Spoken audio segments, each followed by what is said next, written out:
Welcome to Tell Me Your Story, New Paradigms for a New World. I'm Richard Dugan, your host, and I thank you so much for being with us here on the program as we come your way Sundays at 7 a.m. and 7 p.m., Monday mornings at 1 a.m., Wednesdays at 9 a.m., and during the month of December, we're going to be bringing you these programs from 8 to 9 a.m., Monday through Friday. Yeah, we've been given an extra 5 slots that we are taking advantage of.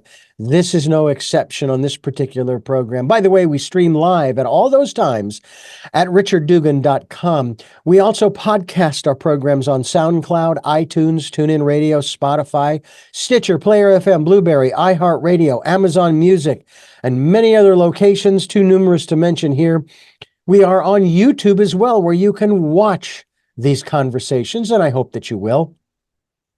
And I hope that you'll subscribe, but at the very least, at least you will click notifications so that when I put up a new conversation such as this one, you will know, there's another conversation to listen to and learn from and be hopefully educated and inspired and entertained a little bit, I hope. And so we hope that you'll do that. We also hope that you will support us financially. If you can do so, we would greatly appreciate that. We have a PayPal account. It is therefore your security as well as ours. And when they ask you for an email address to whom to send, it is richard@richarddugan.com. That's richard@richarddugan.com.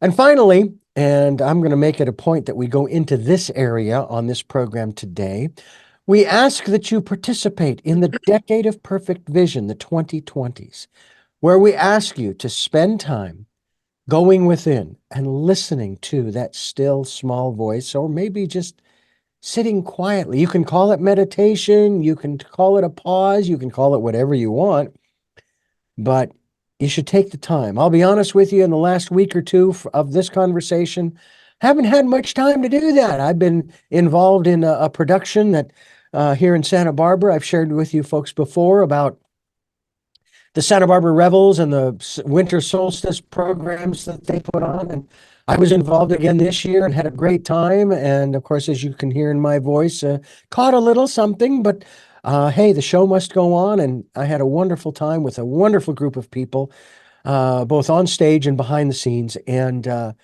tell you what, I would do it again and probably will in 2024. We'll see how that goes. With our program notes all set, we're going to talk today with a woman who's got a book that's rather interesting. And part of me, when I first read the title, thought, yeah, I often question myself as to why I am eating this. Is this the nourishment I need? Well, first of all, it's available on Amazon. It's also available through EnergyWorksWisdom.com. EnergyWorksWisdom.com. My guest is Sandy Robertson.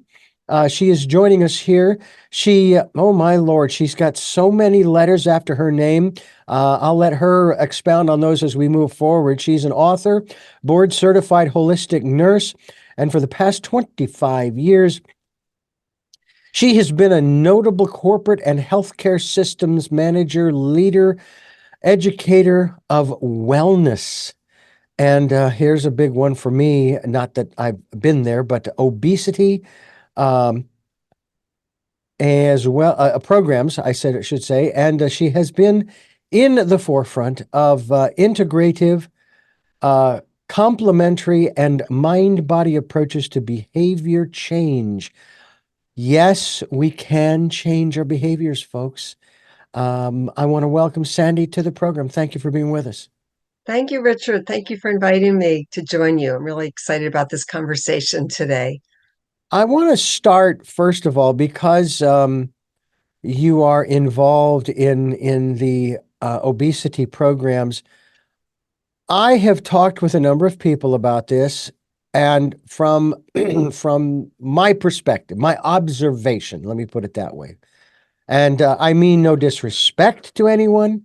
However, what's troubling me in our society, specifically here in America, is we are glorifying obesity. Some would say, oh, but Richard, you're fat shaming. No, You may choose to be whatever size you want to be. My biggest concern, and especially for those, like the one woman who was in that one drama, that family drama some years ago, very heavy-set woman who has one of the most beautiful voices I have ever heard. And my biggest concern is how long will she live to share that with us? My concern isn't for the size, for the appearance, it's for one's well-being. Can you talk to us a little bit about your perspective in regards to this issue that we've got in this country specifically? I don't know that this is a problem in other countries, but it sure is a big one in America. You're exactly right, Richard. The obesity rates I've seen are 75 to even 80% in some demographics in the United States. Some people ask why. Sometimes I simplify it and say a supersized culture. If you see pictures of the portion sizes of food from the 50s, they're small, a cookie, a muffin, a serving size. And now everyone thinks bigger is better in terms of food portions. I think that combined with a really rapid, busy, media driven culture, a lot of people say they don't have time to cook.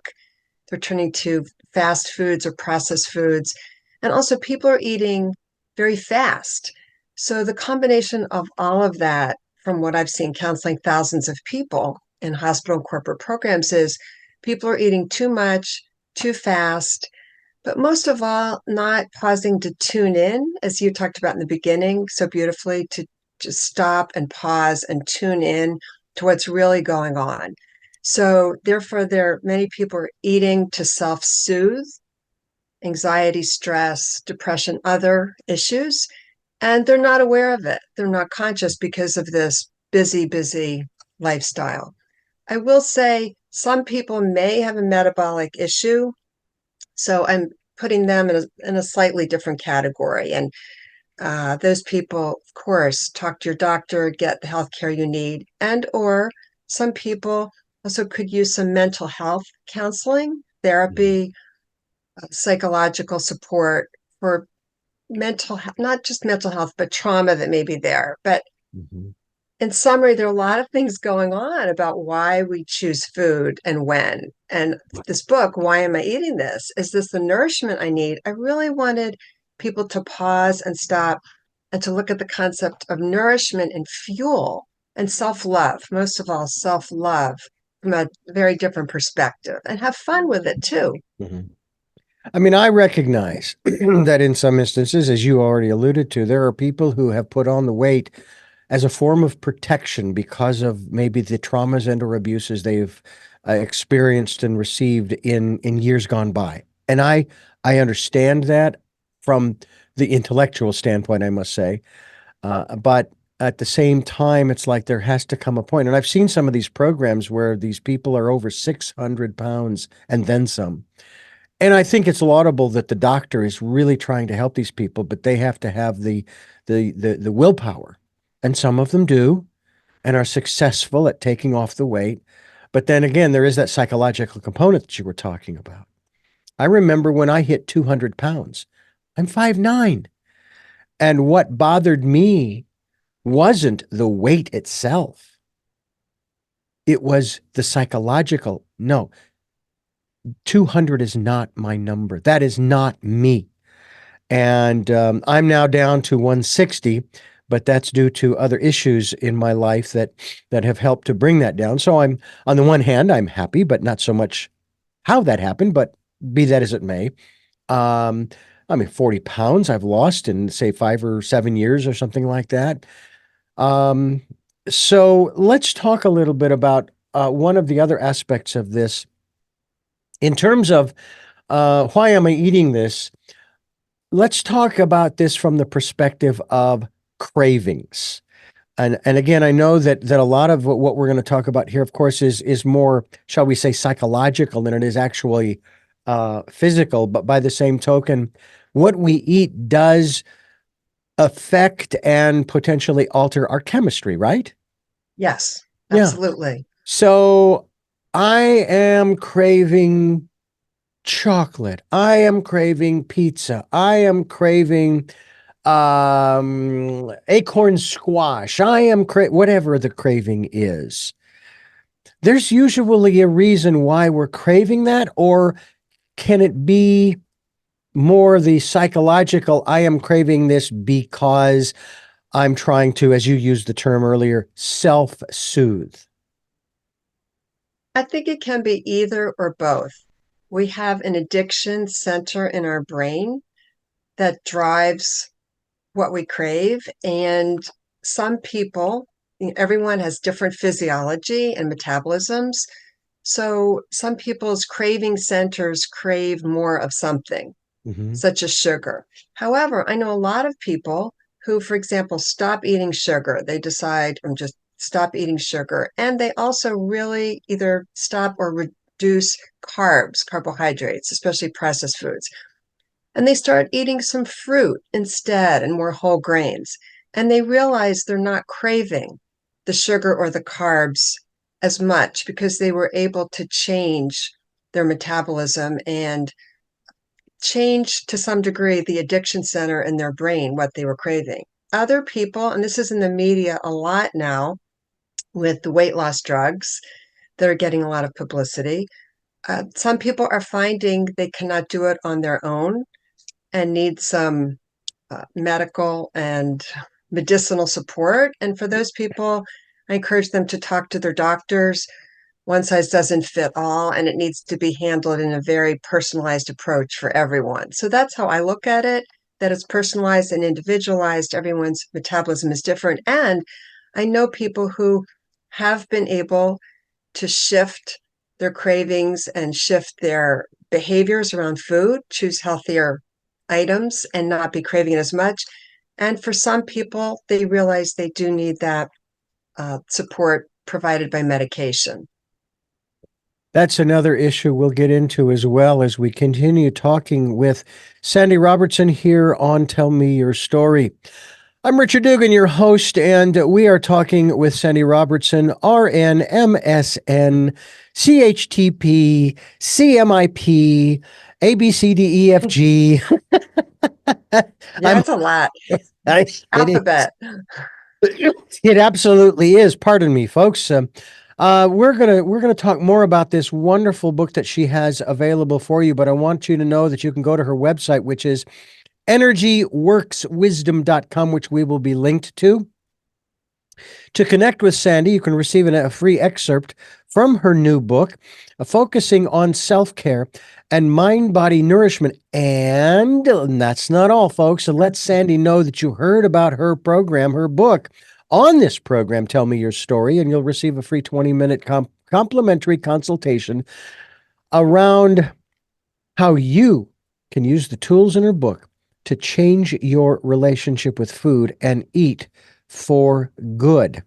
And that's I think that's real appropriate. One of the things, and again, I try not to tell stories tell the stories out of school, so to speak, as they say, but I have to remind my wife to eat because she's just not hungry. Now I can't argue with her as to, no, you have to be hungry. You haven't eaten since whatever it is. And I just remind her, look, you need to keep putting fuel in the machine. Yes. Otherwise, you're going to have other problems. Do we have that issue? And again, I don't know that it falls under those categories of anorexia or bulimia or some other IA.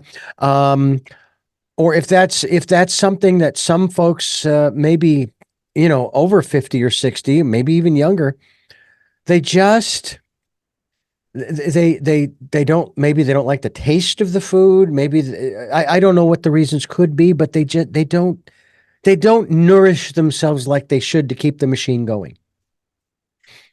It takes being deliberate about nourishment, Richard. Mhm. That's another great point that I talk about in my book, to ask ourselves, what's the best nourishment for me now, whether or not I'm hungry? Because as you said, our bodies need fuel, our brain needs fuel.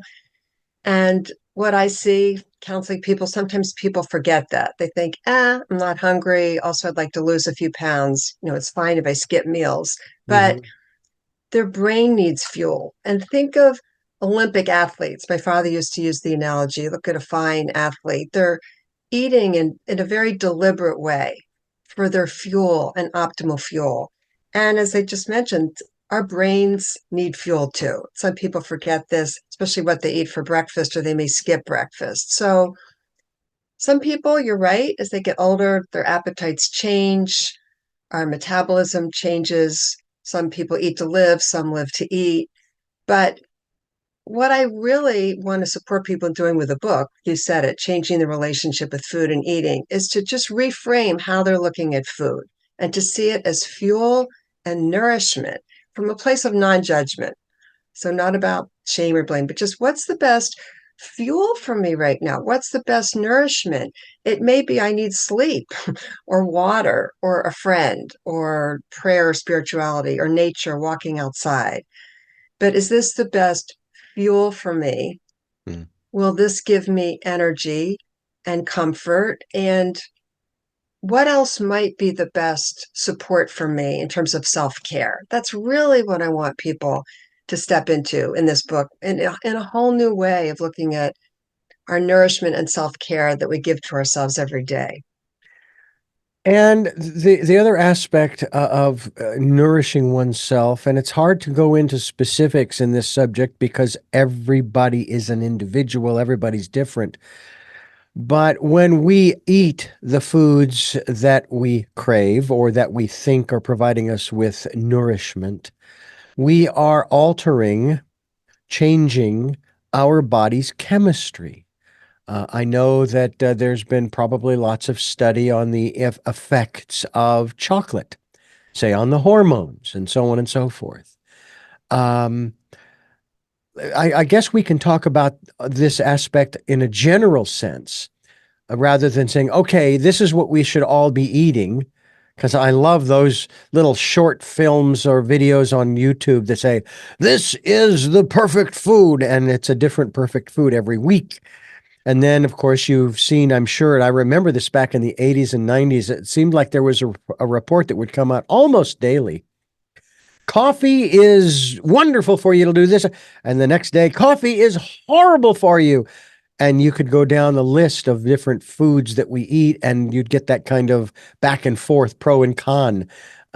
Talk to us a little bit about, I guess, the aspect of being aware of what you're craving or just what you're eating, and how do we tap into how it is affecting our chemistry? That's a great question, Richard. I encourage all my clients and everyone I know really to keep a self-care diary, could also call it a symptom diary, and start tracking what you're eating and how you're feeling. And also, another key thing I ask people to track is how they're sleeping, and also if they got exercise that day and what's going on emotionally. It could be one word, but to start seeing a pattern. A lot of my clients, when I'm seeing, I also do energy work, and they're sleep deprived. So when we're sleep deprived, we wake up, a lot of times we're craving carbs or sugar and quick energy, and that sets off this cascade during the day. Some people aren't getting enough exercise. Some have environmental issues going on with whether it's dust or other things in their environment. So, like you said, we are all different. The visual I love is a kaleidoscope that we're made up of energy. Our body is an energy system. And also, our minds, bodies, and spirits and energy system affect how we're feeling in any given moment. Again, think of the kaleidoscope, it's always changing. So, for people to be able to ask in real time, what's the nourishment I need right now at this moment today? And say I have a craving for a snack and I walk into the kitchen and I think I want chocolate, and I pause and just for a moment, okay, what do I really need right now or want? And sometimes I can say almonds, that's fine. And then sometimes I realize I'm tired. I don't need a snack. What I really need to do is go to sleep early tonight, or I might be dehydrated. A lot of my clients are dehydrated. So think of the kaleidoscope ever changing. And as much as I want people to change their relationship with themselves, that they realize they can tune in and ask in this moment, real time snapshot, what nourishment does my body need? Mm. There is a technique I learned, wow, 30, 35 years ago. It's weird to say that sometimes. I do have to Yeah. tell you. Yeah. A technique by which our bodies know what they need and what they don't need. And this technique goes by many different names, but the name I learned was kinesiology. And initially, the way I was taught it, I can't demonstrate the one method, but there was another method where you take one hand and you create a loop with your thumb and forefinger. Then you take your other hand and you create another loop and you link them together. And then you say no, and it slips apart. And you link them again, you say yes, and it doesn't come apart. So then you go into the grocery store and you're looking for stuff and you're craving this, that, and the other. And then you come up to, I don't know, watermelon. Is this in my best interest? Is this really good for me right now? And you do that little test and Mhm. you pull, and if it comes apart, don't buy the watermelon because your body is telling you no.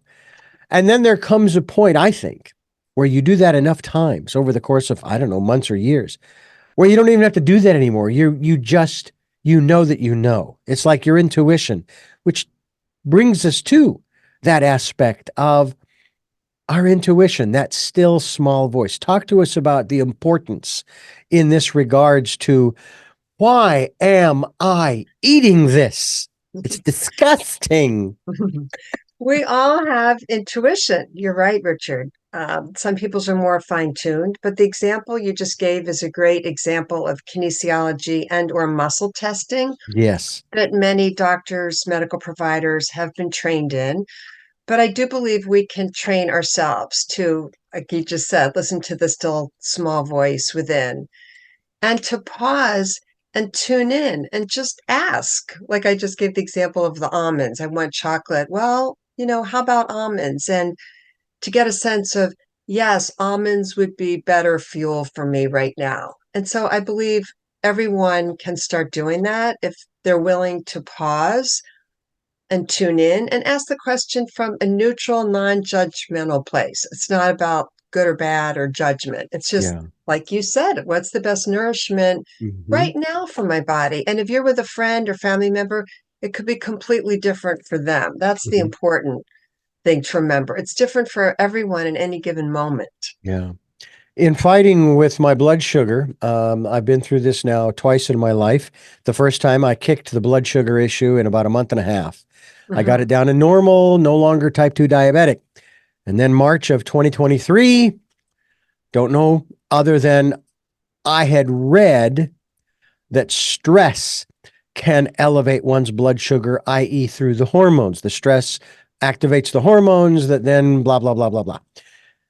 And of course, with the loss of my father, my best friend, this, that, the other thing that's been going on, I guess that makes sense. I share this with my doctor. Oh, no, there's no connection whatsoever. Absolutely not. And I'm going, really? And then I struggle with what to eat. And of course, I go online, probably the mistake I make, and I say, okay, what's best for? And then one day, bananas are great. The next day, stay away from bananas. And that goes on and on with all of the different things that I thought would help to bring down the blood sugar, which, like I said, I did it for in a month and a half. I knocked it out and it was great. And I was normal for for a year and a half, 2.5 years, roughly, maybe a little bit more. And now for some reason, it just will not move down the way that it should be, where it should be. And it's like, I'm getting to the point where it's like, I just won't eat. Because if I'm not taking in anything that has sugars or carbs or this or the other, then my blood sugar should go way down. Well, unfortunately, I've learned too that that is not true either. And not that I necessarily want to go into the issue of type 2 diabetes, which I know is also a it's rampant in America. Um, I remember when I was a kid growing up, you rarely heard of it, but you were aware there were some people who had primarily type 1, which I guess you're born with. Talk to us a little bit about that element that's been in our society now for what, a couple of decades, and just continues to grow. And it's like the medical community, the pharmaceutical community, the last thing they want is for you to find a miracle cure, because then they won't be able to make the kind of money they want to make on the drugs that they're pushing. And there are natural ways of solving the problem. So you said in the beginning, Richard, diet is everything. And I believe diet combined with exercise, combined with working with your doctor and healthcare provider collaboratively, can help most people, reduce out of range labs and blood values on their own. I believe that's possible to really do that as you did. Mm-hmm. And for some people, medication may be necessary. I want to pause though and go back to your point about stress, Mm-hmm. especially chronic stress over many months or years. Mm-hmm. You're right, does affect cortisol levels and hormone levels, which affect the pancreas and the endocrine system. And that can contribute to A1C, hemoglobin A1C levels being high and people being pre-diabetics. So it's a combination of many things, as we've been talking about during this conversation. As we age, combined with long-term chronic stress, combined with perhaps diet not being optimal, can be a contributing factor. And I also believe that working very collaboratively with a doctor and possibly a health coach too, or a dietitian, people can realize the plant-based foods, really zeroing in on reducing carbohydrates combined with exercise, can help them significantly. So they may not need as much medication or may not need medication. Mm-hmm. And it can also change. That's another thing, what people to realize, things are always changing. So perhaps during a period of extreme stress, people may need some medicine support. But then if things quiet down and they're able to get their mind, bodies, spirits, emotions back to equilibrium, they might be able to talk to their doctor about shifting the amount of medication. So it's back to a real time mind, body, spirit, and energy systems. There are things we can do to help, and it doesn't have to be forever. That's Mm-hmm. how I look at it. Mm-hmm. Well, the other thought I thought was, well, maybe I'll go through some Eastern practices to become a guru, and then I can transcend all of this. And it's like, yeah, well, that kind of a process can take a lifetime, just as the lifetime it's going to take to deal with these particular health issues. And I've even thought that too, what you just said, as we age, our body's chemistry changes. It naturally changes, regardless of the foods we eat and the activity that we have and so forth, and the stresses in our lives. Our chemistry changes. Our interests change, our desires change and shift and so forth and so on. And I think that's probably the hardest thing for a lot of folks around us to understand that, well, what do you mean you're not interested in that anymore? I don't know. I'm 63 and I'm not interested in that anymore. I don't blame me. My chemistry's changed, and well, but if you took this pill, maybe your interest would return. It's like, I don't want to take a pill. Um, I'm happy the way that I'm at. I'm happy where I'm at, you know. Let's talk a little bit more as we continue here talking with Sandy Robertson. Why am I eating this? Is this the nourishment I need? It's the second edition by Sandy Robertson. Empowering new book takes you from emotional eating. Now, this is what's interesting, folks, to empowered living, a step-by-step guide to transform your relationship with food. I know too that that relationship can can really be skewed, especially by the advertisements that we see and hear on radio and television, and even on the internet, the social media and all of that kind of stuff. They're really pushing stuff, and we're going to continue talking about this here on Tell Me Your Story. I'm Richard Dugan, your host, and we're talking with the. The former manager of a national wellness and hospital obesity program. She's brings a wealth of knowledge around helping people uncover the deeper issues driving unhealthy eating. That's what we're talking about. And there is a valuable insight found when we take a close look at our eating habits, and understanding how and why we eat can reveal our deeper self. And it's all part of self-care. And have you ever asked yourself, is this the nourishment I need? Self-care, big deal. For example, when I have gone through some of these stressful periods, I was reminded, and I'm very grateful for the network of people I have surrounding me, from my sisters and my mother, to others here in Santa Barbara, who would constantly be reminding me, Richard, be sure to take care of yourself. If it means taking some time, going out to the beach, or, sitting with a nice cup of coffee or your favorite latte, chai latte that I love from Starbucks, or, whatever it is, a short pause, being involved in that program that I was in with the Rebels this year. In spite of the fact that I caught a little something, I still had a wonderful time. It was getting away from the regular routine. That's self-care.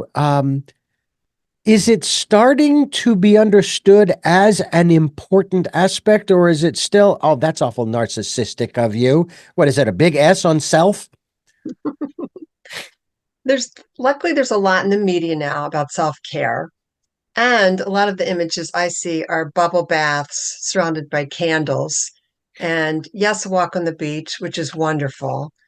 And I believe what I'm excited to share with people is that self-care is so much more. We've been talking about it already in terms of nourishment, family, friends, and social support, music, fun. Fun is self-care, Mm-hmm. laughter, calling a friend.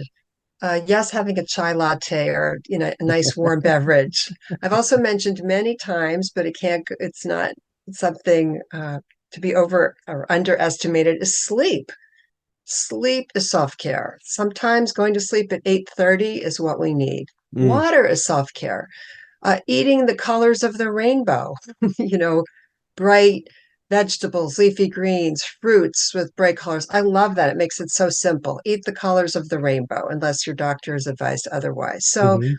think of a circle of health. There are many circles of health, wheels of health used by hospitals from ancient times, even, and like slices of a pie. Think of nutrition, spirituality, Mm-hmm. movement, just walking a lot, friends, family, the power of the mind, sleep, water, diet, spiritual support, energetic support, supporting our body energetically and getting body work and or acupuncture, massage, energy healing, Reiki, healing touch, which I do. And as much as people can remember that self-care is not just what is done by others for us, Mm-hmm. but what we give to ourselves. And a Yeah. lot of it is the self-talk that we're saying Oh, yes. throughout the day, Mm-hmm. what we deserve. I deserve to go to sleep early. It's okay. Yeah. So think of the wheel of health, the circle of health. It's always changing. And in any given moment, what are the elements of the circle in terms of self-care and self-nourishment that's right for me in this moment? That's really what I'm excited to share with people as I help them learn more tools for self-empowerment and self-care. There was a piece of information that came out. The question was, what is the one thing that was introduced that disconnected us from our relationship with food? And a lot of people would come up with all kinds of strange and unusual answers. And I found the answer to that question was absolutely fascinating.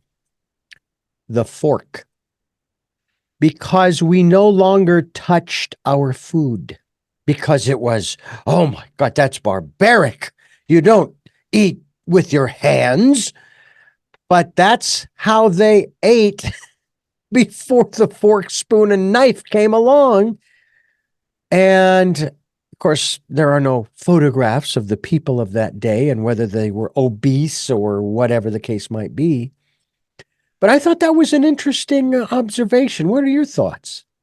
I agree 100%. In fact, a book that discusses this very thing, I love that you brought this up, is called The Hungry Soul, Soul.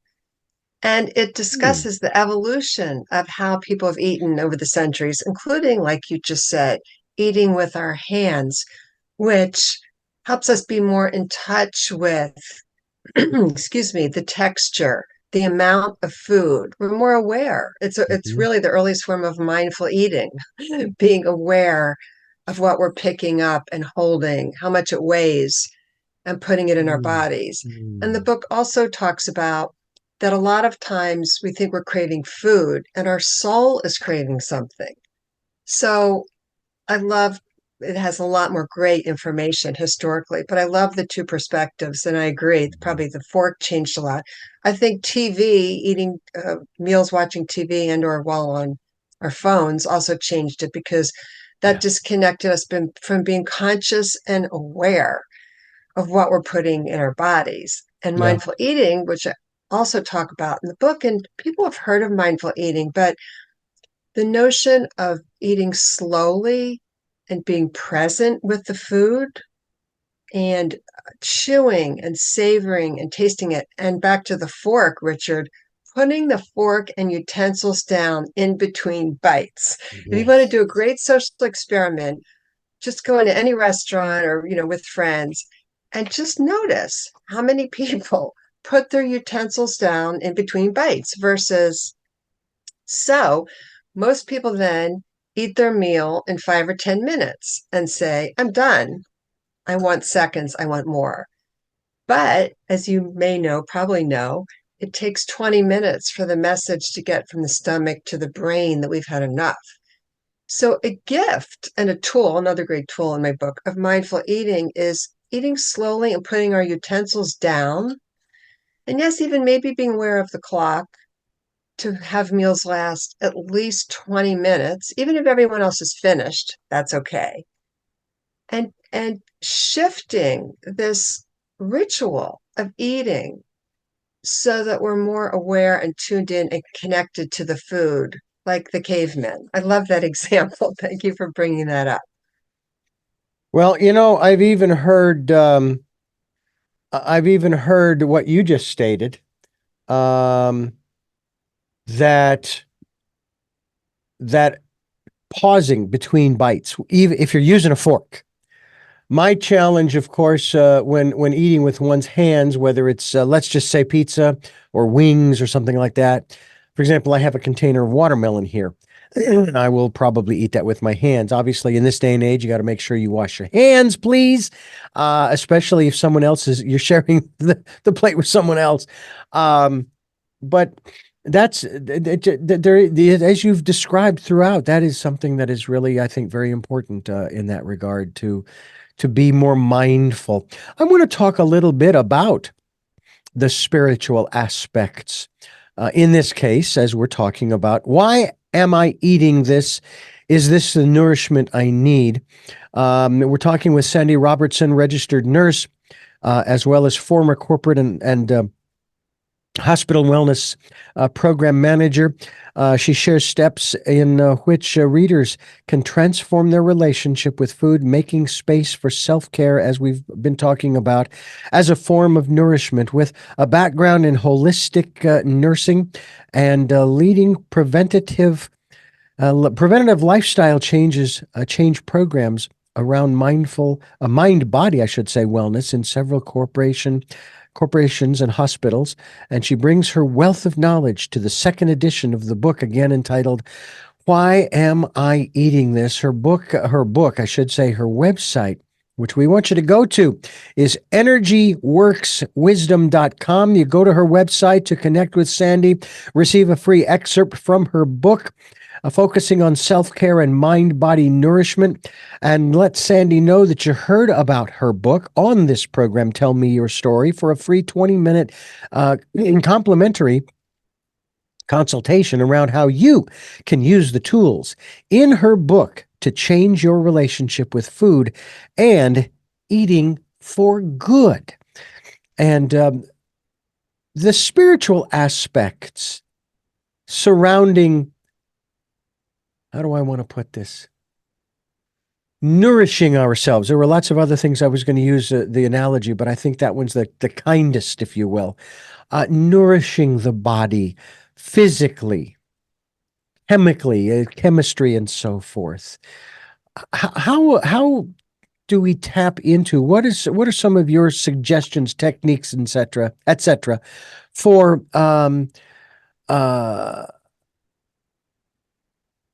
the spiritual aspects of doing this and the impacts on our souls, our spirits?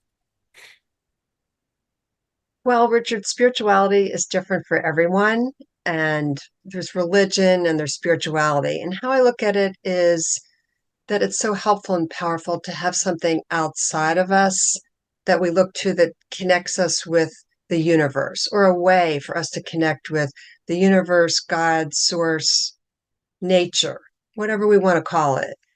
And often nature is so powerful. Going outside, looking up at the sky, trees, flowers, helps us shift our perspective and also provides comfort and makes us remember we're not alone. So for everyone, whether it's God or a prayer or meditation or chanting or drumming that's comforting for them, that's awesome. And we might not always be able to do that, especially in the middle of a work day. So that's why, to me, nature's very powerful, even if it's going out on a balcony, if we work in a building or a corporation, taking a 2-minute walk outside, lighting a candle, having rituals around our spirituality, whether it's music, sound, gongs, chimes, symphonies that we play. So ways that connect us to who we pray to, and ways that connect us to nature and the power of the universe, and rituals can all serve to support and comfort and nourish us in our own unique way throughout the day. I think one thing I do in my coaching with clients looking at mind, body, spirit, emotional, and energetic support is for them to come up with ways that they can bring spirit into their lives in their own unique way every day based on their lifestyle and habits and schedule. Just the 2-minute pauses throughout the day, perhaps saying a prayer or mantra or affirmation, can really support us spiritually and remind us that we're not alone. Mm. Well, we're not alone. That's one of the things that a lot of folks haven't quite grasped. They think they are alone, and they're not. I mean, even if you are living somewhat of a solitary existence, there are a lot of people out there, and all you have to do is put yourself out there. You just have to get out there and mingle, as it were. I'm the type of person who can walk into a room of strangers and usually make friends pretty quickly with a lot of different people. And I'm grateful for that ability to do that because I don't have to feel like I'm alone. And yet there are times when we kind of wish that we were alone. We were by ourselves, and we need to take that time, do we not? We need to make sure that we make time. I don't want to say downtime per se, but just that, again, it does go back to the self-care where, yeah, you surround yourself with friends and family and so forth. And yeah, that can be part of the self-care where you're there. Like when I call my mom and she supports me and encourages me and gives me some insights from her perspective. I think my favorite line that she gave me just recently after sharing with her some of the activities that are going on. She's, well, that's life. Where have I heard that line before? There's a song that's coming out of that one. But that's kind of the way it is. And do you think that, what about therapy? Um, of all different kinds. A lot of times you have therapy with just friends. And this ties into, and this is part of the question, ties into creating a network of people, whether it's physical contact in terms of, people that you'll meet on the street or in a coffee shop or what have you, or just on the phone, or even is social media along those lines, or at least maybe if you're having private conversations, let's say texting and that kind of thing, with an individual, not on social media where everybody, the whole world can see what you're talking about.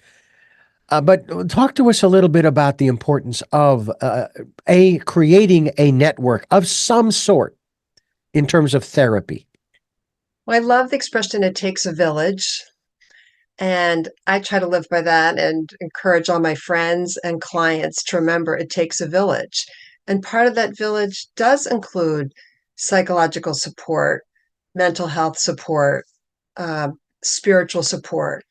Therapy is very, very valuable because it's a trained, neutral person guiding us, giving us perspectives that we may not have because they're looking at us, from a compassionate, neutral place.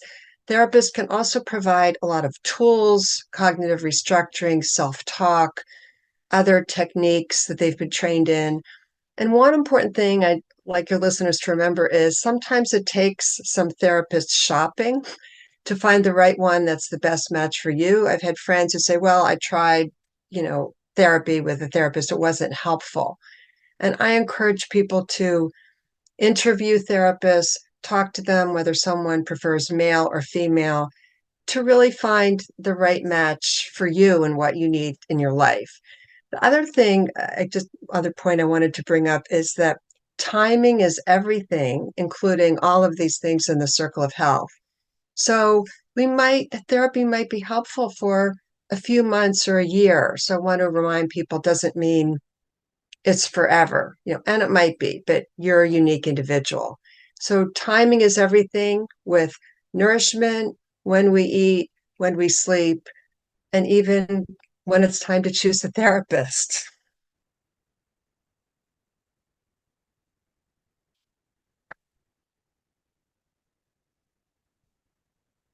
I think it's really important for us to keep in mind with that regard that whatever network you have, no matter how large or small, it's important. I would be calling to talk. Maybe not that I ever really sought out a lot of advice from my father, although I always enjoyed talking with him. Now he's everywhere, and so I can talk to him anytime I want. I enjoy calling my mom and talking with her, my elder sister. I can't call my best friend of 53 years, but now he's everywhere, so I can actually talk to him anytime I want. But there is something um, really kind of nice to be able to actually converse back and forth with a real voice. But I had a dear friend. I tried to call her my mentor. She did not like that at all. She said, "No, I'm just a good friend." Okay. I don't think she wanted that moniker, if you will, that title, that pedestal, if you will. And I respected that. But I would call her from time to time, and she would share all kinds of more spiritual and metaphysical insights. I'm in the right place where I need to be at this time in my life, here on the coast in Santa Barbara, and I need to stay put for a while, and so forth and so on. And that's been that's been really good for me. Do you find that for yourself? Are you, Sandy? Are you taking that time for self on a regular basis, or do you, like probably many of us, struggle with trying to make time for self? Well, I've noticed recently, especially since I'm talking about all these things a lot more with my book, and it's a busy time of the year with the holidays. So I've had a lot of clients lately. So I find that the more I guide people and suggest it for others, I need to walk my talk. And over the weekend, for example, I was very tired and I thought, I need a nap. And, once upon a time, I used to think, oh, that's being lazy or that's indulgent.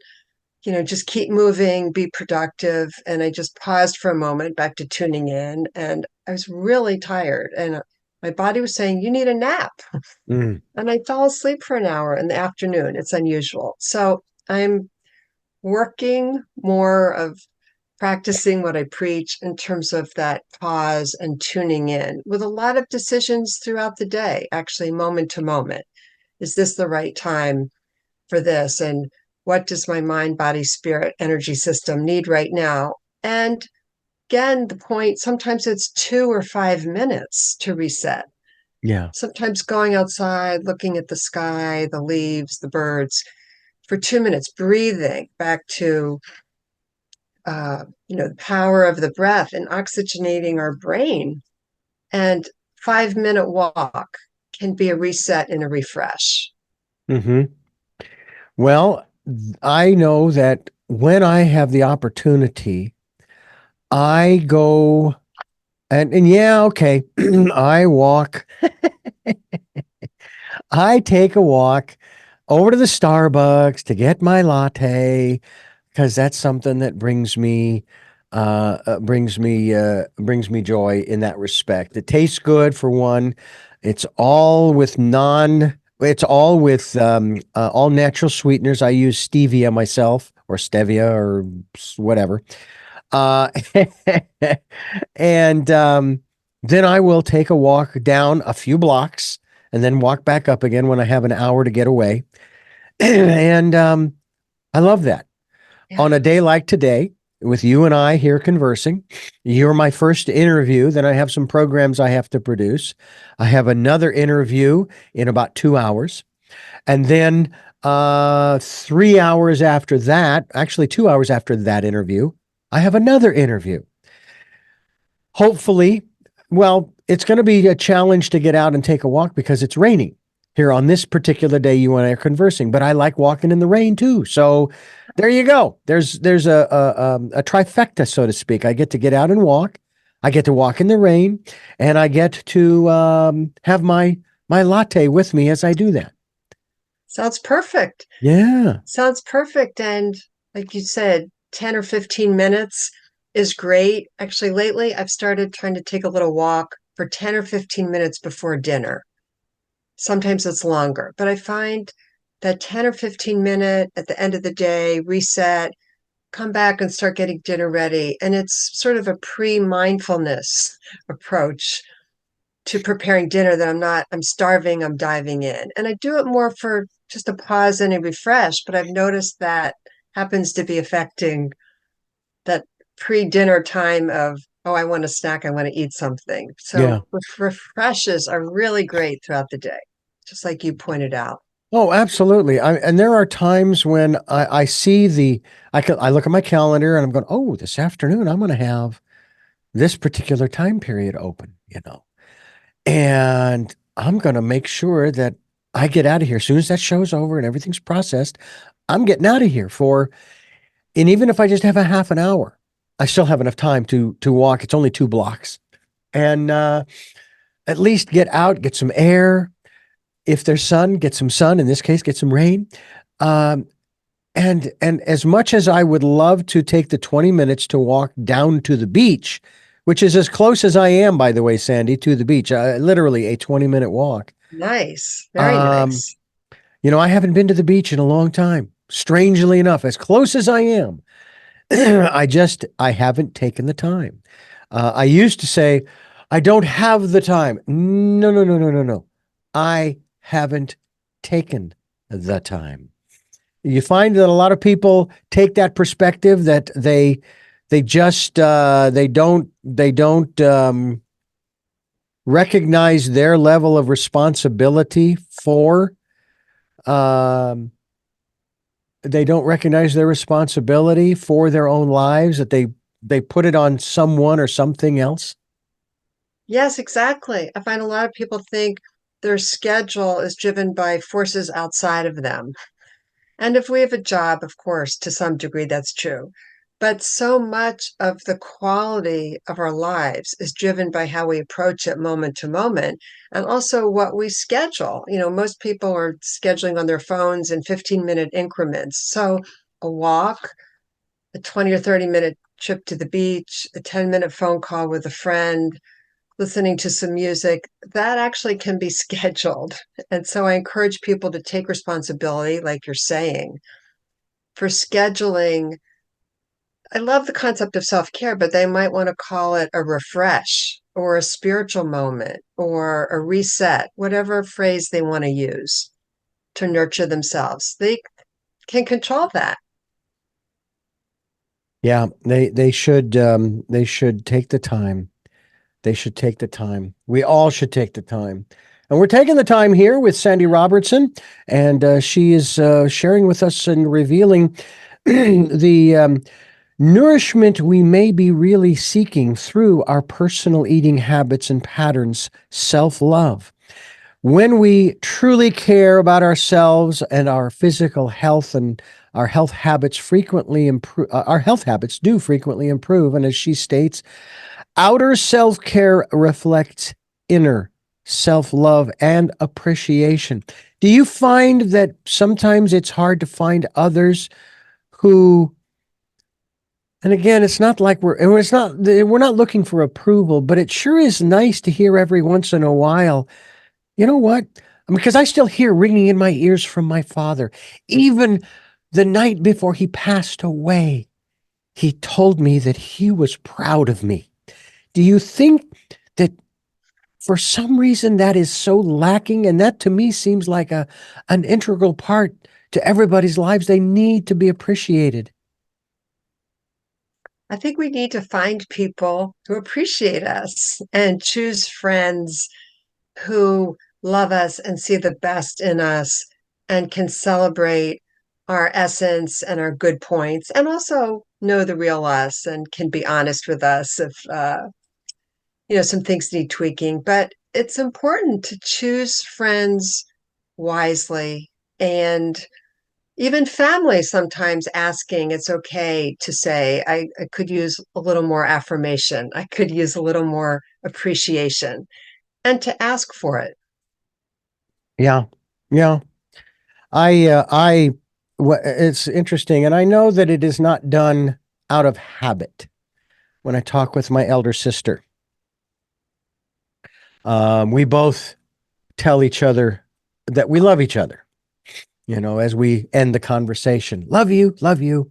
And, but it's heartfelt because I appreciate her open ear, and I do open up the conversation. Hey, so how are things going for you back there in Phoenix and this and that and the other? Are you all set for Christmas? And how's your health? And, are you doing well and feeling good? Because, I mean, we're all up there in years and we're all dealing with our own issues. We're all dealing with our own health issues as we get older.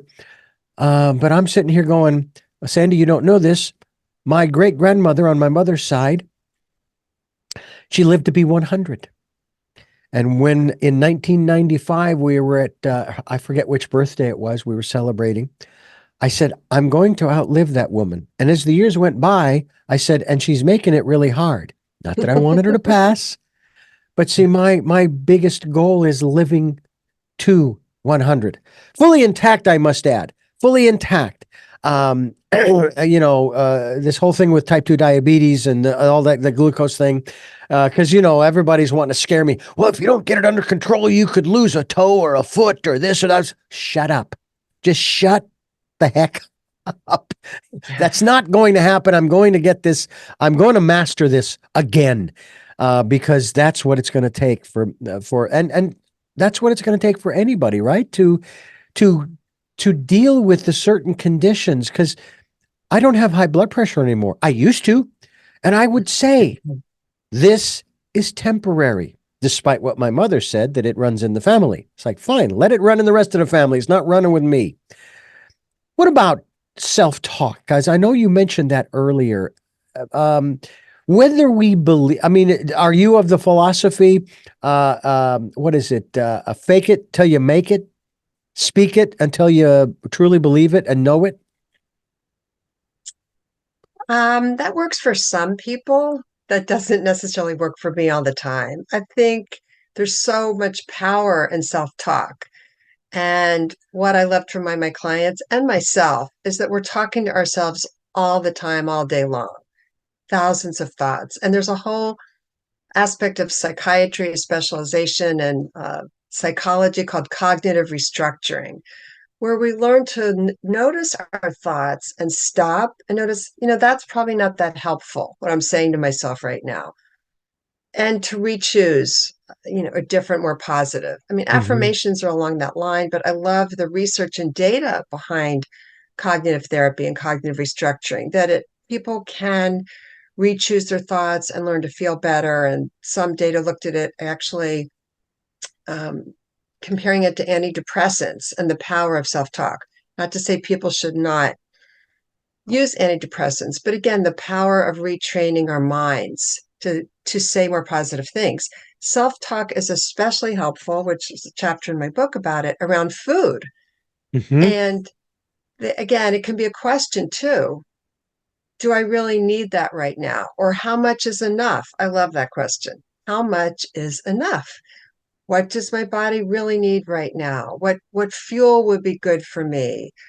Can I just start with a little amount and then maybe have seconds, thinking of the holidays coming up. So that's with food, but self-talk can serve us in terms of what's best for me right now. I gave the example, maybe I need a nap. Maybe I Hmm. need to go to sleep Yeah. earlier. Maybe so a lot of people have shame and blame, and their themes of I hate myself, or I'm not good enough, or I'm so stupid. Why did I do that? If I ever now and then say that to myself, I catch myself and say, stop, stop, take a breath, re-choose. And imagine if this were a friend, a good friend, what would you say to the friend? You would say, it's okay. We all make mistakes. Don't worry about it. And next, something that's loving and compassion. You might have heard of mindful self-compassion, a form of mindfulness. And I love the sayings and the loving kindness of, may I be kind to myself and may I love myself and may I nurture myself. Again, a whole specialization in mindful self-compassion and research. And I feel we all need to be more compassionate with ourselves, and positive nurturing self-talk can be part of that. Yeah. Well, self-talk is so important. And I don't know, I feel a little bit like I'm channeling my father when this happens. I start talking to myself about the circumstances, certain circumstances in my life every so often. And it's like, where's this coming from? And I think, it's probably my dad giving me advice. Hey, you're doing fine. You're doing great. Everything's going to be just hang in there. Just I'm hang so in there, proud of you. you know? And yeah, and I'm so proud of you, and I'm happy that you're happy. And I pay homage to he and several others at the end of every program, which you'll hear shortly, because I want to honor them for the contributions they have made. I mean, and you and I, the only reason, aside from the fact that my parents had me, the only other reason why you and I are here talking is literally because of the thousands of people who've been involved in my life in the 63 years that I've been around. That's, I didn't get here on my own. I'm grateful to be here, and I'm grateful to have the abilities and the capabilities and the talents and all of those things. That's great. But I think I'd be accurate in saying I owe everything to the thousands of people who have brought me here. And so I do that to a special group of people that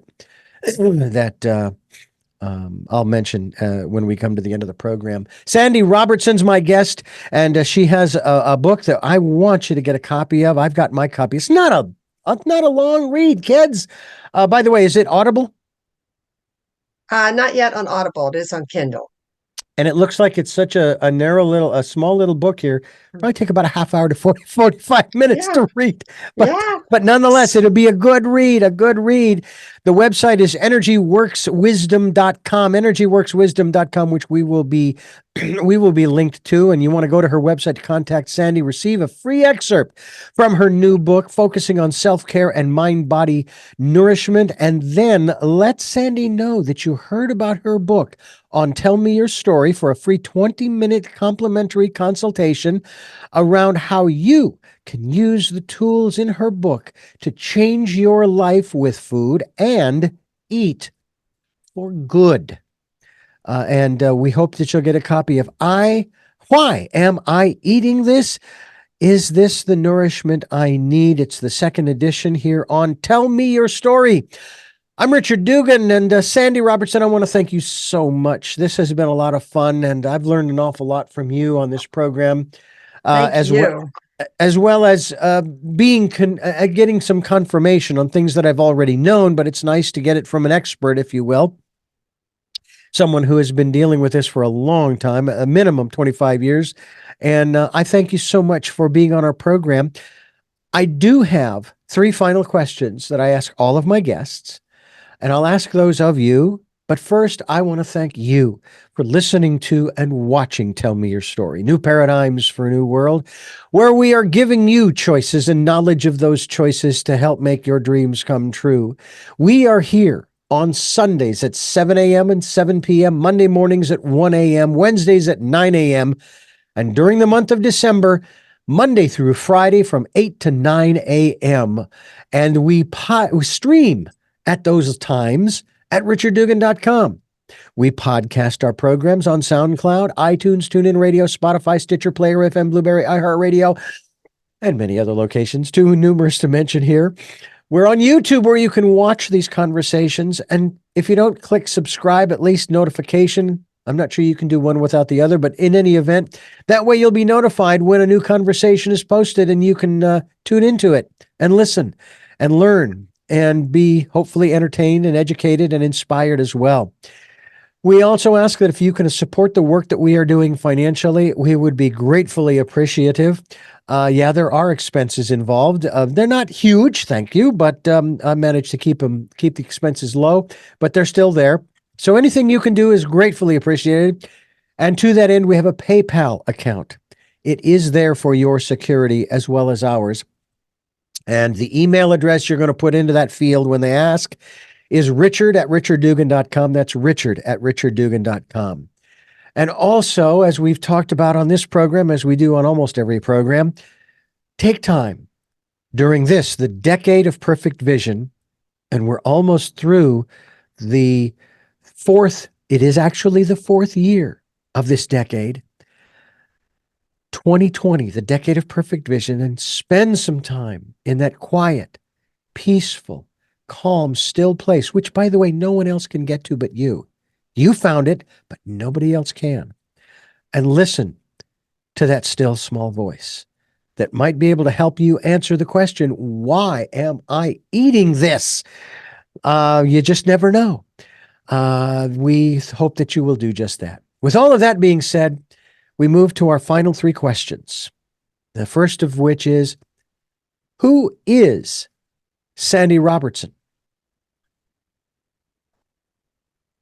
I'm a healer who wants to help people tune in to their essence and mind, body, spirit, energy systems in beautiful new ways. That's what I care about the most. What gets you out of bed every morning? Loving life, loving nature, loving my friends and family, and gratitude that I get to be here for another day. And finally, what was your best day? The day I was born. Once again, Sandy, thank you so much for joining us here on the program. We look forward to having you back as we move into the new year. And I will tell you real quickly that my plate helping shifted. When I was a kid at Thanksgiving, Christmas, New Year's, because we had dinners on all those days, I would pile it on and I would walk away from the table stuffed. What taught me was I didn't like the feeling. But I do like the feeling of being full after a program like this, full of great information and insight. And I thank you again for being a part of that. It's been a pleasure. I loved all of your questions, and I really hope it will help your listeners approach the holidays and the new year in some new ways with some new beautiful tools for self-care and self-nourishment. So thank you very much. You are very welcome. And I thank you for listening to and watching Tell Me Your Story. New paradigms for a new world. We're giving you choices and knowledge of those choices to help make your dreams come true. Until our next broadcast, podcast, videocast. Here we go. Love to Lal. Jeanette, I am still listening. Dad, continue to be happy because I am. To my friend Smokey, hey, I will see you on the other side. And to my dear friend Zorro, aho, aho.